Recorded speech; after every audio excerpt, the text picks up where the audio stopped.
ஹரே கிருஷ்ணா.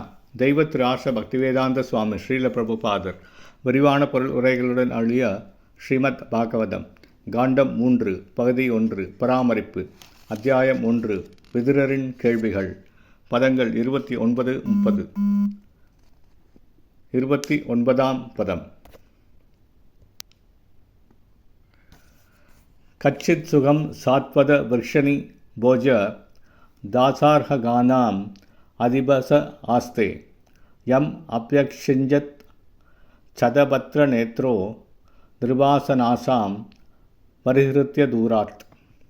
மொழிபெயர்ப்பு. நண்பனே, சாத்வத விருஷ்ணி போஜ மற்றும் தாசார வம்சத்தினரின் அரசரான உக்ரசேனர் நலமா? அவர் அரியாசனத்தில் அமரும் நம்பிக்கையே இழந்து தமது ராஜ்யத்திலிருந்து வெகு தூரம் சென்றபோதிலும் பகவான் ஸ்ரீ கிருஷ்ணர் மீண்டும் அவரை அரியாசனத்தில் அமர்த்தினார். பதம் 30. கச்சித்தரே சௌமிய சூத சத்ருக்ஷ ஆஸ்திரே கணிரதீனாம் சாது சாம்ப அசூதயம் ஜாம்பவதி பிரதாட்யா தேவம் குஹம் யோம்பிகயா திருதோ கிரே. மொழிபெயர்ப்பு. நற்குணவானே, சாம்பன் நலமா? அவர் பரமபுருஷரின் புத்திரரை ஒத்திருக்கிறார். முற்பிறப்பில் சிவபெருமானுடைய மனைவியின் கர்ப்பத்தில் கார்த்திகேயனாக பிறந்த அவர் இப்பொழுது கிருஷ்ணரின் நோன்பு வளமுடைய மனைவியான ஜாம்பவதியின் கர்ப்பத்தில் பிறந்திருக்கிறார். பொருளுரை. பரமபுருஷரின் குண அவதாரங்களில் ஒருவரான சிவபெருமான் பகவானின் ஒரு விருவங்கமாவார். சிவனுக்கு பிறந்த கார்த்திகேயன் கிருஷ்ணரின் மற்றொரு புத்திரரான பிரதியும்னருக்கு சமமானவர்.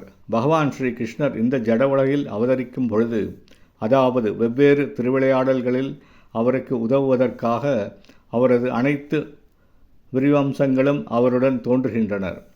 ஆனால் பிருந்தாவனத்து லீலைகள் பகவானின் பூரண விரிவங்கங்களினால் நிகழ்த்தப்படுகின்றன. வாசுதேவன் நாராயணரின் ஒரு பூரண விரிவங்கமாவார். தேவகி வசுதேவருக்கு முன் தோன்றிய வாசுதேவன் நாராயணருக்குரிய ஆற்றலுடன் தோன்றினார். அதைப்போலவே தேவர்கள் அனைவரும் பிரத்யும்னர், சாம்பன், உத்தவர் முதலான வடிவங்களில் பகவானின் சகாக்களாக தோன்றினர். காமதேவன் பிரத்யும்னராகவும், கார்த்திகேயன் சாம்பனாகவும் மற்றும் வசுக்களுள் ஒருவர் உத்தவராகவும் தோன்றியதை இங்கு நாம் காண்கிறோம். கிருஷ்ணரின் லீலைகளுக்கு மெருகூட்டும் வகையில் அவர்கள் அனைவரும் வெவ்வேறு அந்தஸ்துகளில் பணியாற்றினர். ஹரே கிருஷ்ணா.